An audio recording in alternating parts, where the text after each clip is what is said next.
क्या हुआ, कब हुआ, क्यों हुआ, कैसे हुआ। दिन भर आप ऐसी 100 बात सुनते हैं, लेकिन 100 बात की एक बात यह है कि सवाल उछालने से जिम्मेदारी खत्म नहीं होती। जब घड़ी इशारा करे 9 बजे रात का, वक्त 100 बात की एक बात का। किशोर अजवाणी के साथ IBN 7 पर। मंच पर विराजमान सभी वरिष्ठ महानुभाव और देश के कोने कोने आए हुए भारतीय जनता पार्टी के सभी वरिष्ठ नेतागण, 50 साल पहले इसी नगर में भारतीय जनसंघ ने पंडित दीनदयाल उपाध्याय जी को अध्यक्ष के रूप में चुना था।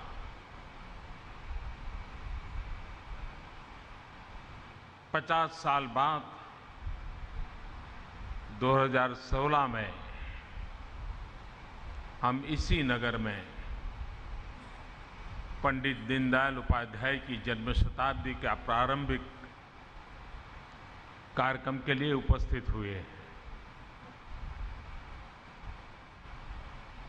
वो समय था, यात्रा का एक पड़ाव था।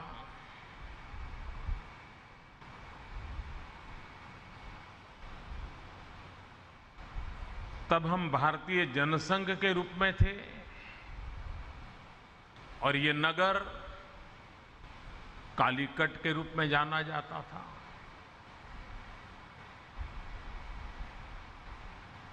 हम भारतीय जनसंघ से भारतीय जनता पार्टी बन गए,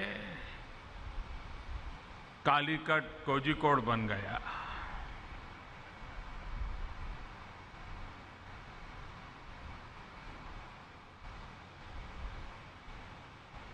और कालीकट कोझिकोड इसलिए बना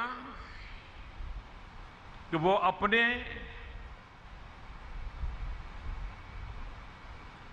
मूल की ओर जड़ों से जुड़ना चाहता था। कालीकट उसके लिए जड़ों से जुड़ने का एहसास नहीं कराता था और इसलिए उसने अपनी एक पहचान बनाई, जिस पहचान के साथ इस नगर का इतिहास, यहाँ की परंपराएं, यहाँ की विशेषताएं सहज रूप से जुड़ी हुई हो। हम भारतीय जनसंघ से भारतीय जनता पार्टी बने,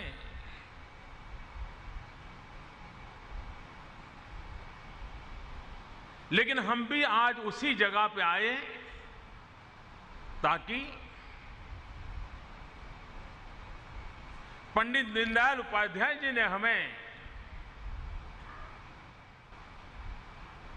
भारत की राजनीति, भारत की जड़ों से जुड़ी हुई हो,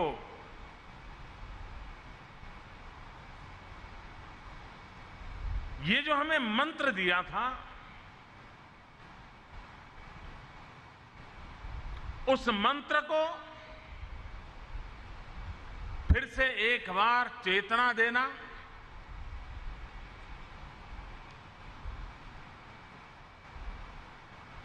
नए उमंग और नए उत्साह के साथ फिर एक बार चल पड़ना, किसी भी राजनीतिक दल के लिए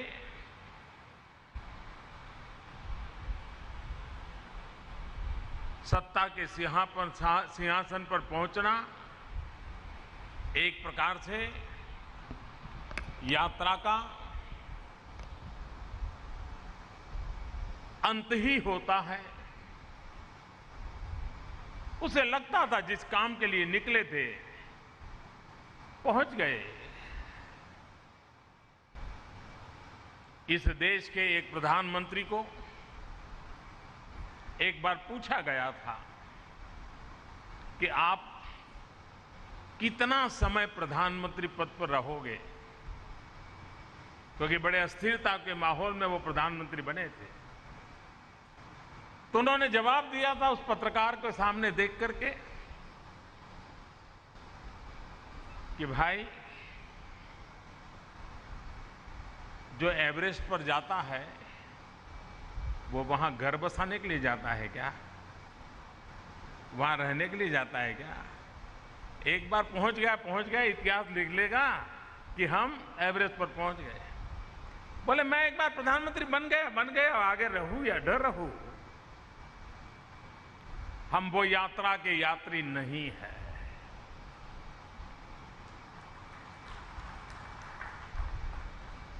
हम सब लोग लेने पाने बनने के लिए निकले हुए लोग नहीं हैं।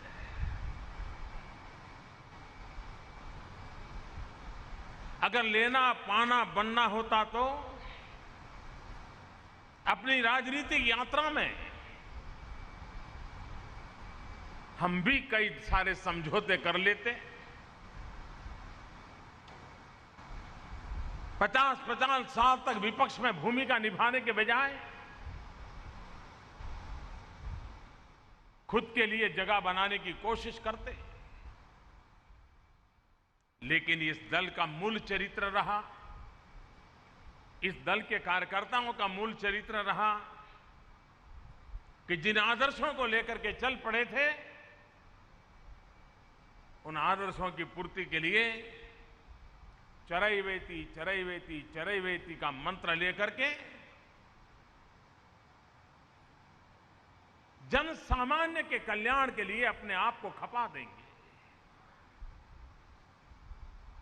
और पंडित दीनदयाल उपाध्याय जी, जिनकी हम शताब्दी मनाने जा रहे हैं, वे हमें यही तो मंत्र दे के गए थे। अंत्योदय, दरिद्र नारायण। और शास्त्रों ने भी तो हमें सिखाया है, जन सेवा ही प्रभु सेवा।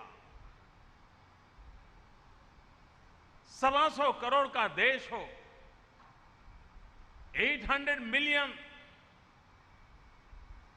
65% लोग 35 से कम आयु के हो, देश की जवानी लबालब जवानी से भरा हुआ देश हो, उस देश के सपने भी जवान होने चाहिए, उस देश के संकल्प भी जवान होने चाहिए, और उस देश की यात्रा की गति भी जवान को शोभा दे ऐसी होनी चाहिए। और इसलिए पंडित दीनदयाल उपाध्याय जी ने जिन बातों को हमें कहा है, ये शताब्दी का वर्ष हम भारतीय जनता पार्टी के कार्यकर्ताओं के लिए एक ऑल्टरनेटिव राजनीतिक चिंतन क्या हो सकता है, विचार और आचार में साम्यता क्या हो सकती है, आचार के माध्यम से राजनीति में पुनः प्रतिष्ठा का माहौल हम बना सकते हैं। हम चाहें या न चाहें, जब आजादी का आंदोलन चलता था तो आजादी के दीवाने, आजादी के लिए मर मिटने वाले लोग उस समय की हर पीढ़ी के लिए प्रेरणा का स्रोत हुआ करते थे। लेकिन आजादी के बाद राजनीतिक जीवन में जो बदलाव आया,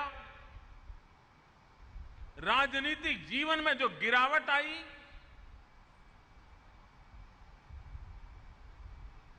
सार्वजनिक जीवन में आचार के प्रति आशंकाओं का माहौल बना और एक ऐसा वक्त आ गया कि बेटा पब्लिक अपने दोस्तों को ये कभी परिचय नहीं करवाता है कि मेरे पिता नेता है। उसे कभी कभी मन में संकोच होता है। शायद दोषी कुछ लोग होंगे, कुछ लोगों के आचरण के कारण लोकतांत्रिक जीवन में अगर पॉलिटिकल इंस्टीट्यूशंस में इस प्रकार की गिरावट जनसामान्य के मन में प्रस्थापित हो जाए तो उससे लोकतंत्र के लिए बहुत बड़ा खतरा पैदा होता है।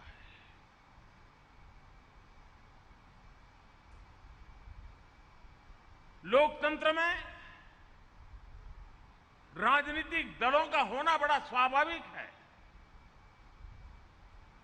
जनप्रतिनिधियों का होना अनिवार्य है।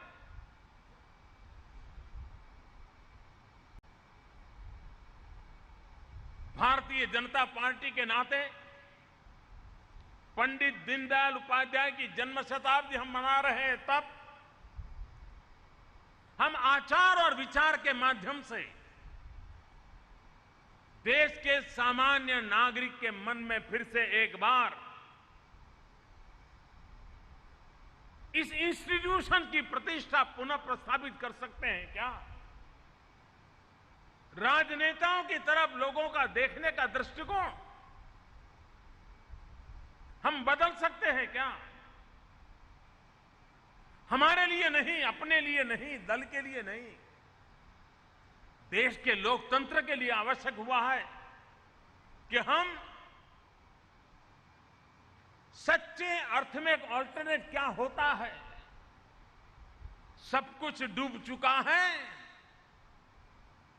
ये गलत है, अब भी आशा जीवित है, अब भी अच्छे लोगों की कमी नहीं है और अच्छाइयों के साथ चलने वाले लोग आज भी है। ये विश्वास पंडित दीनदयाल उपाध्याय की जन्म शताब्दी में अगर कोई निभा सकता है, अगर उसे कोई कर सकता है, तो प्रमुख रूप से कोई और नहीं कर सकता, ऐसा मैं नहीं मानता। और दलों में भी अच्छे लोग हैं, लेकिन हमारे पास शायद ये मात्रा ज्यादा होगी क्योंकि हम कई बीमारियों से बचे हुए लोग हैं, लेकिन बीमारी इतनी फैल चुकी है कि अपने आप को बचाए रखने के लिए सतत जागरूक रहना पड़ता है, सतत पुरुषार्थ करना पड़ता है। हमारे सभी वरिष्ठ महानुभावों ने जैसा हमारा लालन पालन किया है, हमें तैयार किया है, और आज जब पंडित दीनदयाल उपाध्याय जी की शताब्दी के लिए हम आगे बढ़ रहे हैं, तब हम विचार और आचार के माध्यम से उन आदर्शों के लघु प्रतीक भी बन सकते हैं क्या? एक छोटे प्रतीक भी बन सकते हैं क्या? इससे बड़ी श्रद्धांजलि उनके लिए क्या हो सकती है? दीनदयाल उपाध्याय जी सर्वजन हिताय सर्वजन सुखाय, इसी बात को लेकर के काम करते थे। और वो कहते थे समाज का कोई भी अंग हमारे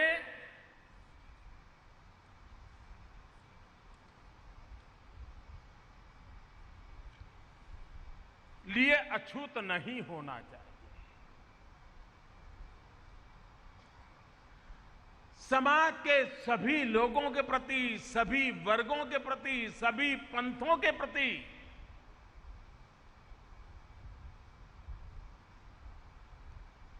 हमारा भाव क्या हो। आज से 50 साल पहले जो लोग जनसंघ को समझने की गलती करते थे, जो लोग आज भी भारतीय जनता पार्टी को समझने की गलती करते हैं, और जो कुछ लोग जानबूझ करके भारतीय जनता पार्टी को गलत प्रस्तुत करने का अविरत प्रयास करते हैं, पंडित दीनदयाल उपाध्याय जी ने कहा था, खास करके हमारे यहां सेकुलरिज्म का जो एक विकृत परिभाषा चल रही है, हमारे यहां देशभक्ति को भी कोसा जाता है, इस प्रकार का माहौल बना दिया गया है। ऐसे समय माइनॉरिटी की तरफ देखने का दृष्टिकोण क्या हो। मैं 50 साल पहले पंडित दीनदयाल उपाध्याय जी ने जो कहा था, ताकि जिन लोगों को गलतफहमी हो उनको सोचने के लिए मजबूर करने वाली बात है। पंडित दीनदयाल उपाध्याय जी ने कहा था, मुसलमानों को न पुरस्कृत करें और न ही उनको तिरस्कृत करें, बल्कि उनका परिष्कार करें। मुसलमानों को न वोट की मंडी का माल और न ही कोई घृणा की वस्तु समझे, उसे अपना समझे।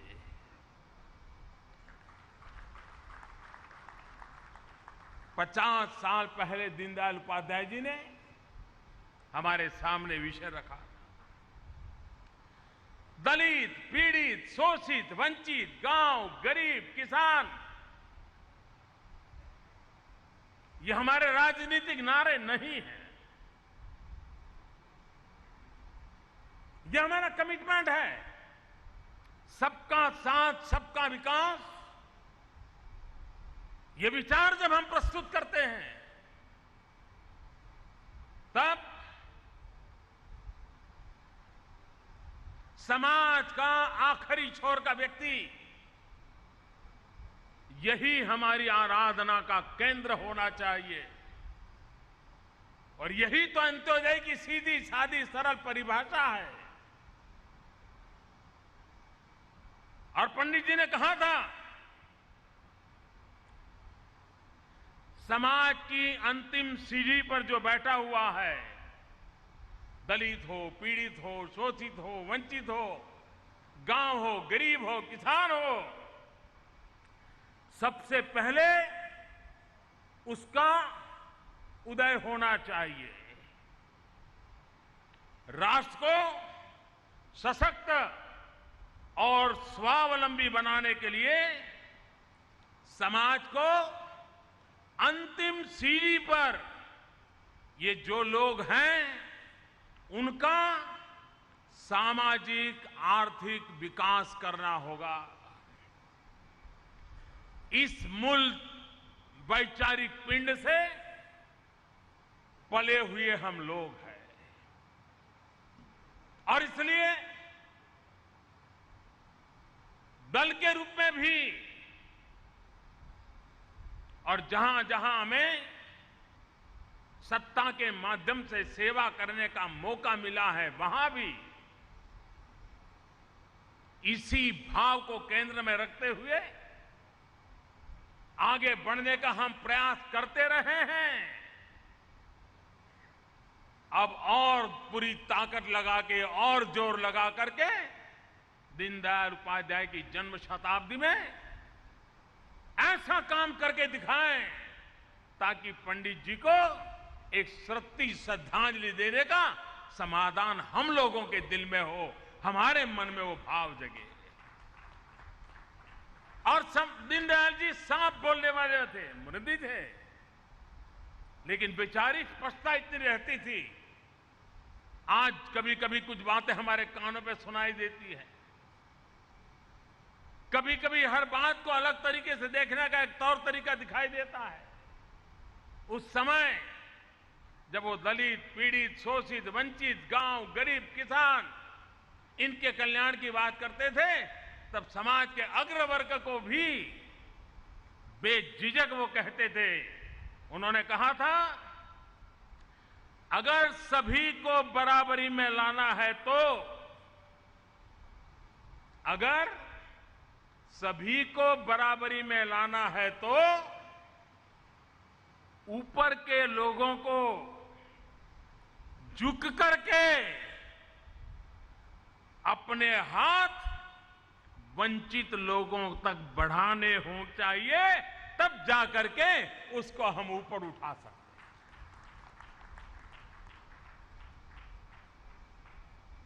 पंडित जी के चिंतन में अंगांगी भाव, उसकी चर्चा आती थी। आज ये अंगांगी शब्द वगैरह कहने जाएंगे तो पता नहीं कहां से कहां चर्चा पहुंच जाएगी। लेकिन सीधा साधा सरल ये था कि जैसे शरीर में एकात्म होता है भाव, अगर आंख को कुछ हो जाए तो हाथ इस बात का इंतजार नहीं करता है कि मैं क्यों उधर जाऊं, उसकी आंख में पड़ा है वो संभाले अपना। पैर में कांटा लग जाए तो हाथ ये नहीं कहता है कि मेरा क्या लेना देना, ये तो पैर को कांटा लगा है, वो जाने, उसका काम जाने। आंख नहीं कहती है अरे कांटा उसको लगा, मैं क्यों आंसू बहाऊं। लेकिन अंगांगी भाव, एकात्म शरीर की अनुभूति ये होती है कि कांटा पैर में लग जाए तुरंत हाथ वहीं पहुंच जाता है, पूरे शरीर को वेदना होती है, आंख से आंसू टपकता है। यह अंगांगी भाव होता है। समाज के अंदर भी, समाज के भीतर भी अंगांगी भाव होना चाहिए। समाज के किसी कोने में भी किसी को दर्द हो, पूरे समाज को उसकी पीड़ा होनी चाहिए। समाज के किसी व्यक्ति, कोने में बैठे हुए व्यक्ति पर जुल्म हो, अन्याय हो, कठिनाई हो, उसकी पीड़ा समग्र समाज को होनी चाहिए। ये अंगांगी भाव, 125 करोड़ का देश, इन 125 करोड़ देशवासी, हम उसको एकात्म भाव से अनुभव करें। हमारी राजनीति की यही तो दिशा है कि कोई हमारे लिए पराया नहीं हो सकता। हमारी विकास की यात्रा में कोई पीछे नहीं रह सकता, लेकिन प्रारंभ करेंगे जो पीछे है उसी की भलाई से शुरू करेंगे। और ये सिर्फ एकात्म समाज रचना के साथ साथ भौगोलिक दृष्टि से भी, जैसे स्वस्थ समाज वैसे स्वस्थ शरीर। अगर किसी व्यक्ति का एक हाथ काम नहीं कर रहा है, दुर्बल है, अविकसित है, शरीर के और अंगों की तुलना में छोटा है, तो उसे स्वस्थ शरीर नहीं कहा जाता। वैसा ही हमारी ये भारत माता, अगर उसका कोई हिस्सा, कोई भूभाग, कोई प्रदेश, कोई जिला, कोई इलाका, ये अगर अविकसित रह जाता है, पीछे रह जाता है, तो फिर हमारी भारत माता का विकास भी तो स्वस्थ नहीं होता है। और इसलिए हिंदुस्तान के सभी क्षेत्रों में, सभी भूभाग में, सभी समाज में, सभी लोगों के लिए विकास की समान अवसर की संभावनाओं को हमने तराशता रहना चाहिए, प्रयास करते रहना चाहिए। अगर हिंदुस्तान का पश्चिमी छोर आगे बढ़ जाए और हिंदुस्तान का पूर्वी छोर विकास की यात्रा में पिछड़ जाए, तो ये भारत माता स्वस्थ नहीं लगेगी। और इसलिए इस सरकार की कोशिश है कि हमारे हिंदुस्तान का पूर्वी इलाका, चाहे पूर्वी उत्तर प्रदेश हो, बिहार हो, उड़ीसा हो, बंगाल हो, आसाम हो, नॉर्थ ईस्ट हो, ये सारा भूभाग जहां अपार प्राकृतिक संपदा है, तेजस्वी ओजस्वी जन सामान्य का जनसागर है, हम ऐसे देश को आगे बढ़ाएं ताकि जैसे हिंदुस्तान के पश्चिमी छोर में आर्थिक गतिविधि नजर आ रही है, वैसी ही आर्थिक गतिविधि हिंदुस्तान के पूर्वी छोर पर भी नजर आ जाए। और यही तो एकात्म भाव है, वही तो एकात्म दर्शन की अनुभूति का परिणाम है। और इसलिए आज हम जहां शासन की व्यवस्था में बैठे हैं, हमारी हर कोशिश ये होनी चाहिए और कोशिश रहेगी कि हम असंतुलन को कैसे कम करें, संतुलित विकास यात्रा को हम कैसे आगे बढ़ाएं, और उस पर हम बल देते हुए किस प्रकार से हम आगे दिशा में करना चाहते हैं। कभी कभी हम लोग प्राकृतिक असंतुलन के संबंध में भी इन दिनों काफी चिंतित नजर आते हैं। पूरा विश्व ग्लोबल वार्मिंग, क्लाइमेट चेंज, इससे परेशान नजर आता है। हमारे यहां भी बारिश का टाइम टेबल गड़बड़ हो जाए, बारिश कम अधिक हो जाए, तो सामान्य मानवी भी कहने लगा है कि भाई प्रकृति रूठ गई है, प्रकृति में बदलाव आ गया है। दुनिया आज ग्लोबल वार्मिंग की चिंता और चर्चा करती है। पंडित दीनदयाल उपाध्याय जी ने विकास की अवधारणा की जब चर्चा की, तो उस समय उन्होंने कहा था, और वो कहते थे, प्राकृतिक संसाधनों का हमें उतना ही दोहन करना चाहिए जिसके लिए वे सक्षम हो। अगर वही नष्ट हो जाए और हम दोहन करते रहेंगे तो पूरा प्रकृति का चक्र ही नष्ट हो जाएगा। पंडित दीनदयाल उपाध्याय जी ने यह कहा,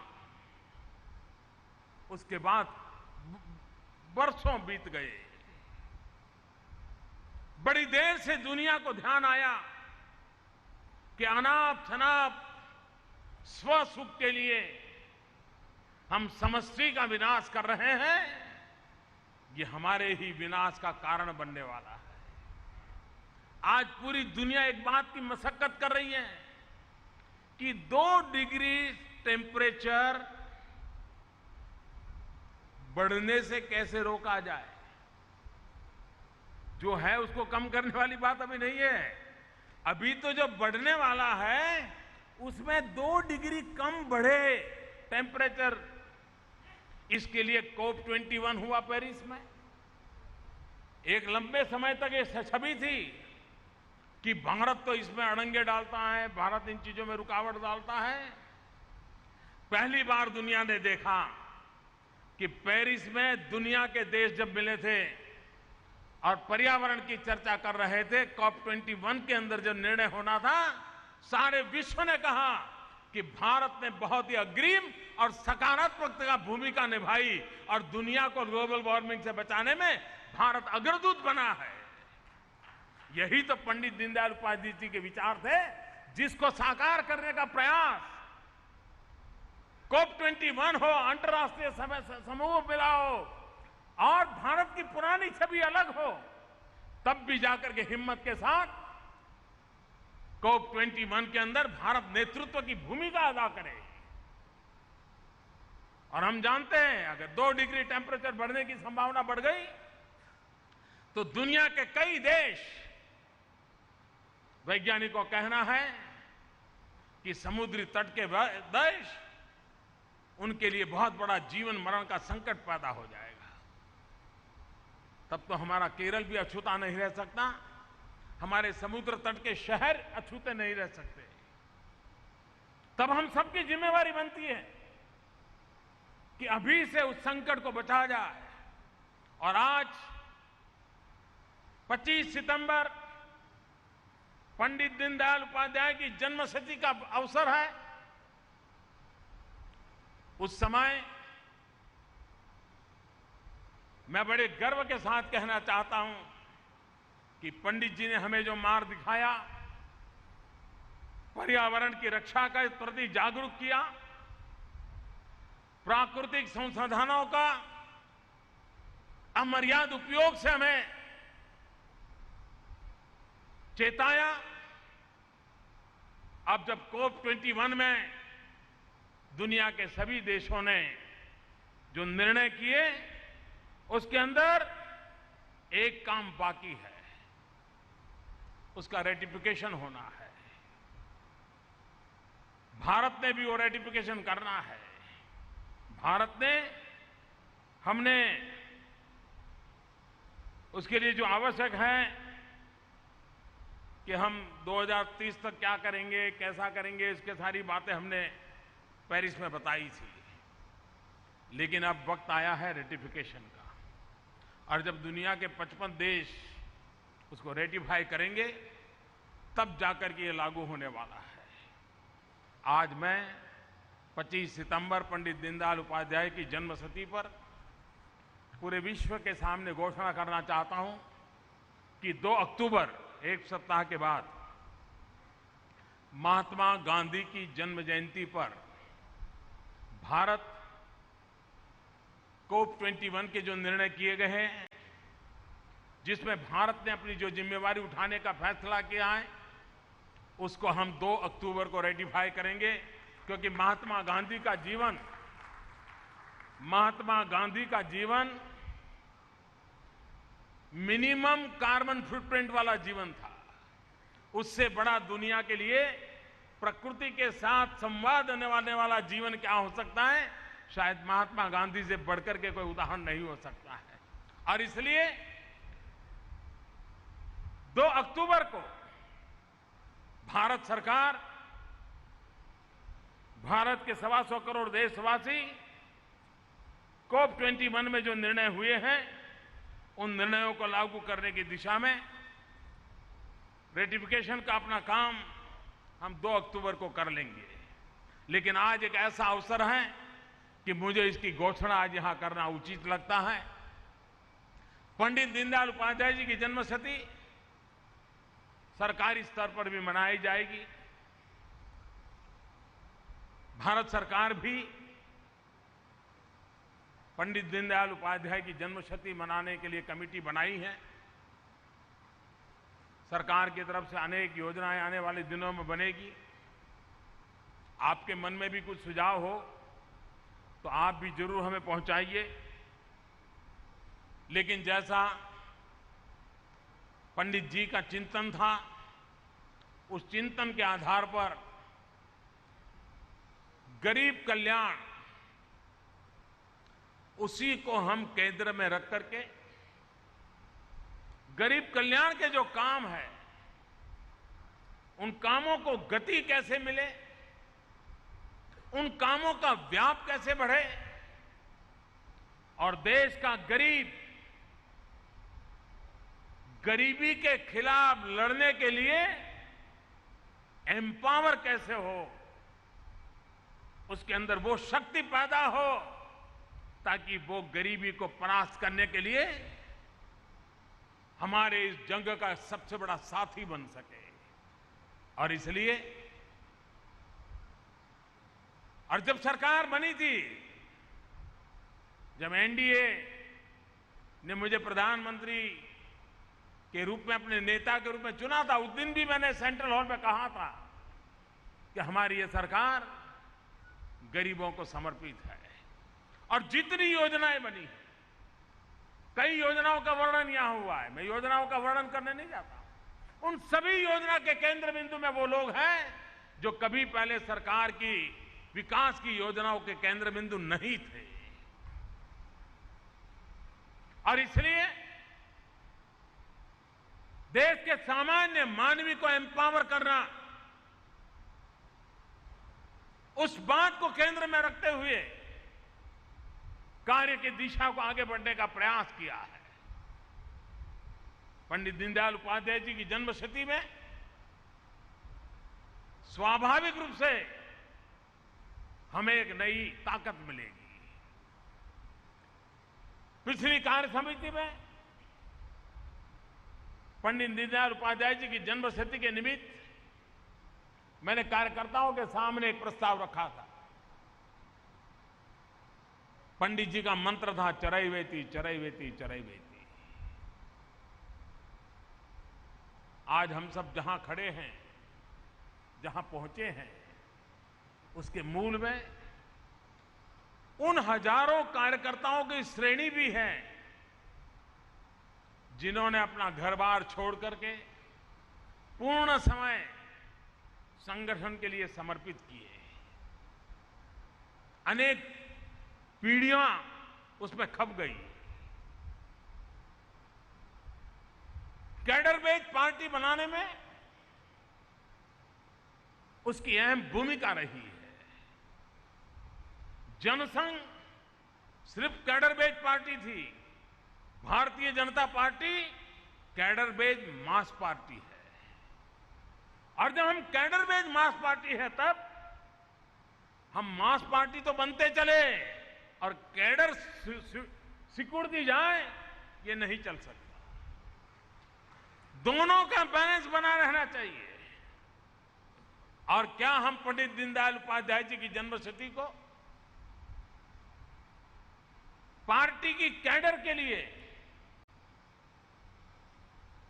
संगठन शास्त्र के उसूलों के लिए, मूल्यों के लिए हम फिर से एक बार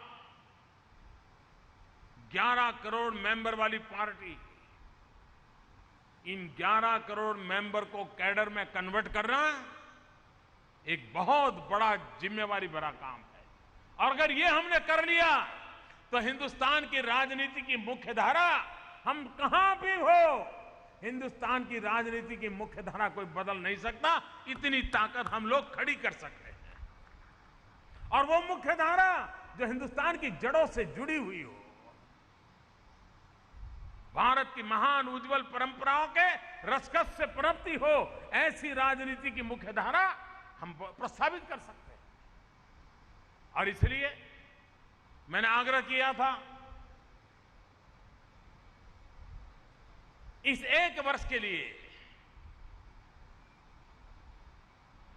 हम समय देने के लिए आगे आए। पार्टी जहां कहे, जो कहे जाएंगे, जिस अवस्था में रहना पड़ा रहेंगे। जहां अभी भी भारतीय जनता पार्टी की मूल बात ना पहुंची हो, वहां हम पहुंचेंगे, बात को पहुंचाएंगे। आज जो रूप बना है उसका मूल कारण ऐसे अनेक लोग थे जिन्होंने अपना राजनीतिक इरादा नहीं था, सिर्फ संगठन शास्त्र का इरादा था। राजनीतिक जीवन के लिए संगठन खड़ा करने का मकसद था, अपने आप को संगठन के लिए आहूत कर दिया था।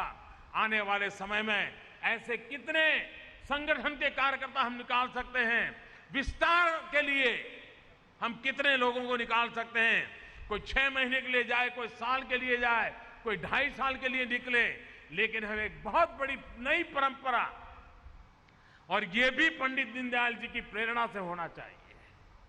उससे बड़ी कोई प्रेरणा नहीं हो सकती। और पंडित जी का जो मंत्र था, चरैवेति चरैवेति चरैवेति, चलते रहो। अभी भी हमें देश में बहुत कुछ करना बाकी है।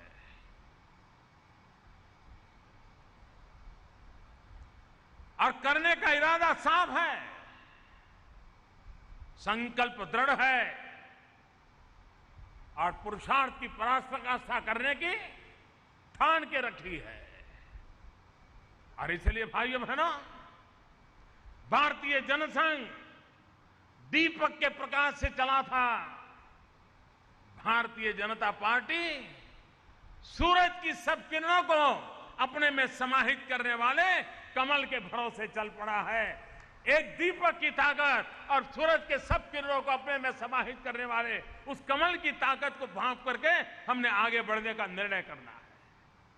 अगर हम उस निर्णय में चलते हैं तो हम देश की आशा अपेक्षाएं, निराशा की गर्त में जो डूबे हुए हैं, समाज के एक वर्ग के प्रति जो निराशा पैदा हुई है, उसमें चेतना पैदा करने का काम हम कर सकते हैं। जिस पार्टी के पास इतनी बड़ी, और हिंदुस्तान में हम ही हम हैं जिसके पास इतनी बड़ी संगठन की शक्ति है, हम ही हम हैं जिसके पास निस्वार्थ संगठन कार्यकर्ताओं की फौज लगी हुई है। ये औरों के नसीब में नहीं है। और जिसके पास ये ताकत हो तो देश को बदलने का मांझा भी रखता है। और ये बात सही है। सरकारी योजनाएं बनेगी, इसी विचार से बनेगी। गांव गरीब किसान का भला करने के लिए बनेगी, दलित पीड़ित शोषित वंचित के कल्याण के लिए बनेगी। प्रधानमंत्री का जहां निवास स्थान है वो गुलामी कालखंड से रेस कोर्स रोड से ना जाना जाता था। अभी दीनदयाल जी शताब्दी वर्ष निमित्त उस मार्ग का नाम भी लोक कल्याण मार्ग कर दिया है। चीजें सिंबॉलिक होती है,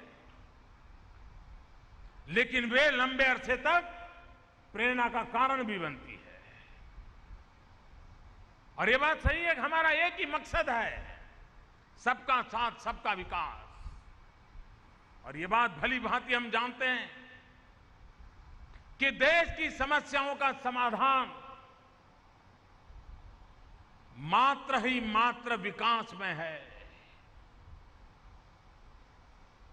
समाज के प्रति खाई मिटानी है तो नीचे के तबके लोगों का विकास खाई मिटाने में मदद करेगा। नौजवानों की ऊर्जा का उपयोग करना है तो विकास ही है जो ऊर्जा को चैनलाइज कर पाएगी। और इसलिए हम सबके लिए आवश्यक है कि हम पंडित दीनदयाल उपाध्याय जी के जीवन को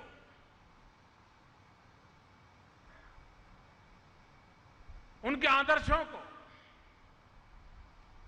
जिन मूल्यों की उन्होंने हमारे राम ने प्रस्तुति की है और जो मूल्यों को वो जीते थे, उसे लेकर के हम कैसे आगे बढ़े। जैसे हमारे राष्ट्रीय अध्यक्ष जी कह रहे थे, मैं भी उन्हीं लोगों में से हूं। हमें भी पंडित दीनदयाल जी को देखने का सौभाग्य नहीं मिला, लेकिन जब से संगठन में आए, जिन जिन लोगों के साथ काम करने का मौका मिला, हर किसी से दीनदयाल जी के लिए सुनने का अवसर मिलता था। वो कैसे रहते थे, कैसे बोलते थे, उनका स्वभाव कैसा था, ज्यादा ठंड होती तो उनको कैसी तकलीफ होती थी, बिना रिजर्वेशन ट्रेन के दूसरे दर्जे तीसरे दर्जे की उस समय तो हुआ करते थे, उसमें कैसे ट्रैवल करते थे, कैसी कठिनाइयों से गुजारा करते थे। ऐसी अनेक घटनाएं पुराने कार्यकर्ताओं के पास से सुनने को मिलती है। बाहर के लोगों का एक स्वभाव बना हुआ है, समाज का एक वर्ग है जिसके साथ कोई बड़ी आभा हो, औरा हो, जरा तामझाम हो, चमक दमक हो, कोई चमत्कार हो, तभी लोगों को लगता है हाँ यार कुछ है। सादी सीधी निर्मल जिंदगी को एक वर्ग ऐसा है कि उसको स्वीकार करने को तैयार ही नहीं होता है। और इसलिए जब हम पंडित दीनदयाल जी की बात करेंगे तो कई लोग हमें मिलेंगे, अच्छा ये कौन थे भाई? कुछ लोगों को बुरा लगेगा कि जब कोई पूछेगा कि दीनदयाल जी कौन थे, मुझे बड़ा गर्व होगा कि एक ऐसा दल जिस आदमी ने खड़ा किया, जीवन के बहुत छोटे समय में चले गए और एक ऐसा दल बना के गए जो आज हिंदुस्तान पर शासन करने की शक्ति रखता है। वो इंसान कितना बड़ा होगा जिसकी ताकत को पहचानने के लिए ये आज का परिणाम काफी है। और इसलिए वो अपने कालखंड में शायद लोगों की नजर में नहीं आए होंगे, अखबार की सुर्खियों में नहीं दिखे होंगे, लोग चर्चा का विषय नहीं बने होंगे, लेकिन इसके लिए वो उनका डिस्क्वालिफिकेशन नहीं हो सकता। वो तो उनकी पूंजी थी, वो हमारी अमानत है और उसी अमानत को हम गर्व करें। जिस समय हम इस प्रकार के व्यक्तियों की चर्चा करते हैं तो एक वर्ग होता है, वो कहता है कि आप लोग बड़े कमाल हो, छोटे छोटे लोगों को भी बहुत बड़ा बना देते हो। मैंने ऐसे लोगों को एक बार कहा था कि जिनको आप छोटे मानते हो वो छोटे नहीं होते हैं, पर तुम्हारा मन इतना छोटा है कि छोटी चीजों को देखने का सामर्थ्य तुम खो चुके हो, लेकिन उसके अंदर जो विराट पड़ा हुआ है वो विराट का सर्जन भी कर सकता है, और उस विराट का सर्जन आज हम देख रहे हैं। कल तक जिन्होंने स्वीकार नहीं किया था, हां, जो रत्न को पहचानते हैं कर देते थे।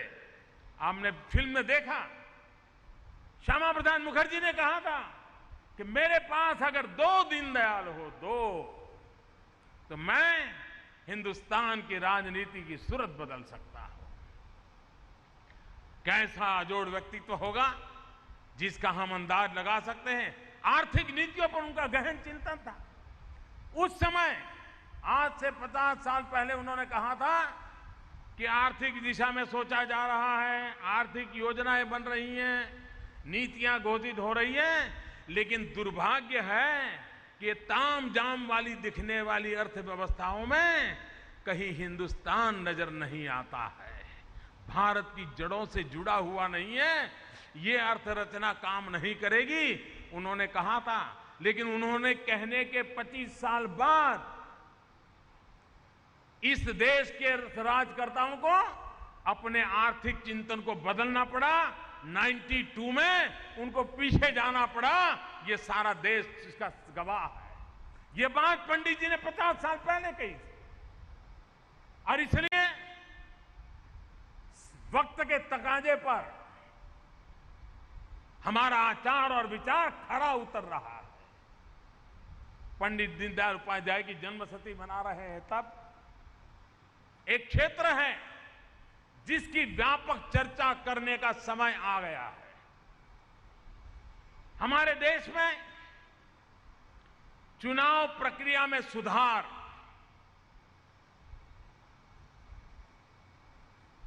एक बहुत व्यापक चर्चा की आवश्यकता खड़ी हुई है। इतना बड़ा लोकतंत्र, हमारी चुनाव प्रक्रियाएं कैसी हैं, उसमें क्या कमियां हैं, धन का रोल क्या हो रहा है उसमें, शासकीय शक्ति का कितना विनिवेश हो रहा है, अलग अलग चुनाव होने के कारण देश पर कितने प्रकार का बोझ पड़ता है। कई राजनीतिक दल के लोग मुझे मिलते हैं तो कहते हैं कि साहब चुनाव सुधार पर वो सोचना चाहिए। क्या पंडित दीनदयाल उपाध्याय जन्म शताब्दी के वर्ष में हम पूरे देश में इसके सेमिनार ऑर्गेनाइज कर सकते हैं, निष्पक्ष संगठनों के द्वारा कर सकते हैं, मंथन तो हो, और मंथन में से जो अमृत निकलेगा निकलेगा। बंधे हुए विचारों से चुनाव सुधार नहीं होते। प्रधानमंत्री कोई सुझाव दे दे उससे चुनाव सुधार होगा तो अच्छा नहीं होगा, होना भी नहीं चाहिए। लेकिन चुनाव सुधार पर मंथन होना चाहिए, चर्चा होनी चाहिए। हमारी चुनाव प्रक्रियाओं में क्या अच्छापन लाएं, सामान्य मानवीय के हकों को और बल कैसे मिले, वोट देने से कोई वंचित रह जाए, ये स्थिति हमारे लिए पीड़ादायक हो, ऐसा वातावरण हम कैसे बनाएं।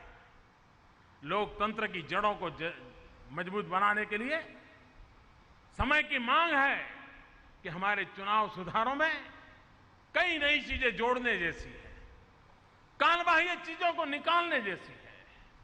अगर इन चीजों को हम कर पाएंगे तो लोकतंत्र को स्वस्थ बनाने की दिशा में भी हम बहुत कुछ कर सकते हैं। करीब 3 दिन से यहां एक के बाद एक कार्यक्रम चल रहे हैं। कल भी सभी पदाधिकारी वगैरह बैठे थे और उसका जो वृत्त मुझे बताया गया, बहुत ही सार्थक चर्चा हुई है। भारतीय जनता पार्टी उमंग और उत्साह से भरी हुई पार्टी है। कार्यकर्ताओं का जज्बा बड़ा गजब है, मूड गजब है, और उसके कारण लगता है कि देश के सामान्य मानव की आशा आकांक्षाओं की जो पूर्ति करनी है, इन कार्यकर्ताओं के सामर्थ्य से हम इन चीजों को गरीब से गरीब के घर तक पहुंचाने में सफल होंगे, ऐसा विश्वास पैदा होता है। आज के प्रस्ताव पर भी बहुत अच्छी चर्चा हुई है। प्रस्ताव का सेंट्रल आइडिया भी हर एक किसी की चिंता करने का रहा है, और उसी को लेकर के हम आगे बढ़ना चाहते हैं। राष्ट्रीय अध्यक्ष जी का मार्गदर्शन भी हम सबको नए उमंग और उत्साह के साथ कार्य करने की प्रेरणा देने वाला बना है। दूर सुदूर केरल की धरती पर जहां भारतीय जनता पार्टी के अनेक वीर कार्यकर्ताओं ने इस धरती को अपने रक्त से सींचा है। मैं खास करके मीडिया के मित्रों से प्रार्थना करूंगा कि आज यहां जो आहुति नाम की किताब बांटी गई है, आप समय निकाल करके उसको पढ़िए। हम किसी की राजनीतिक विचारधारा को मानते नहीं हैं, इस पर हमें कितने जुल्म झेलने पड़े हैं, हमारे कितने निर्दोष साथियों को मार दिया गया है। दिल्ली इतना दूर है कि शायद ये चीख दिल्ली में पहुंची नहीं होगी, लेकिन आज जब केरल में देश का मीडिया का ध्यान है, मानव अधिकार की चर्चा करने वालों का ध्यान है, मैं उनसे आग्रह करूंगा क्या लोकतंत्र को शोभा देने वाली घटनाएं हैं। मैं आज भोजन कर रहा था, तब मुझे एक कार्यकर्ता मिले, बड़ी मुश्किल से उसकी जिंदगी बच गई। उस पर ऐसा मार हुआ था, ऐसा प्रहार हुआ था, 3 महीने तक अस्पताल में वो जीवन और मृत्यु के साथ संघर्ष करता रहा, बस इसलिए कि हम आपसे अलग विचार रखते हैं। लोकतंत्र में ये कभी स्वीकार्य नहीं हो सकता। ये लोकतंत्र का रास्ता नहीं है और किसी के लिए भी नहीं है। मैं चाहूंगा कि केरल से इस आहुति की चर्चा, मैं तो आप सबसे आग्रह करता हूं, हर राज्य के अंदर 3 या 4 स्थान पर यह आहुति किताब पर डिबेट होना चाहिए। इंटेलेक्चुअल्स को बुलाएं, विचार विमर्श करें, क्या हुआ है। पूरा देश केरल के साथ खड़ा होना चाहिए। केरल के कार्यकर्ताओं ने तपस्या की है, बलिदान दिए हैं, और उनके बलिदान लोकतंत्र की भावनाओं को जगाने का कारण बन सकते हैं, जो हिंदुस्तान के और कोने में हम पहुंचा सकते हैं। और इसलिए मैं चाहूंगा कि इसको सिर्फ एक केरल गए थे, बहुत सारी किताबें मिली, उसमें एक थी, ऐसा नहीं है, ये कुछ और है। उसको उस रूप में देखना चाहिए। ये मेरा हर कार्यकर्ता से आग्रह रहेगा। जब अगली आपकी प्रदेश कार्य समिति की बैठक होगी, और मैं राष्ट्रीय अध्यक्ष और उनकी टीम का आभारी हूं कि उन्होंने राष्ट्रीय कार्य समिति के तुरंत बाद प्रदेश कार्य समितियों की डेट पहले से फिक्स कर दी है। इस बार आपकी कार्य समिति में एक कार्यकर्ता हो जो इस आहुति किताब पर पूरा ब्यौरा दे, सबको एजुकेट करें, क्या हुआ है, पता ही नहीं होता। इसकी चर्चा होनी चाहिए, और हमें जुल्म सहना ये भी कभी कभी जुल्म बढ़ाने का कारण बनता है। हम लोकतंत्र के मार्गों को कभी छोड़ेंगे नहीं, लेकिन लोकतांत्रिक तरीके से सत्य को उजागर करने का प्रयास अविरत करते रहेंगे, और ये हमारा दायित्व बनता है। उस काम को हम करेंगे। मैं आशा करता हूं कि जिस धरती पर से पंडित दीनदयाल उपाध्याय जी ने अध्यक्ष पद ग्रहण किया था,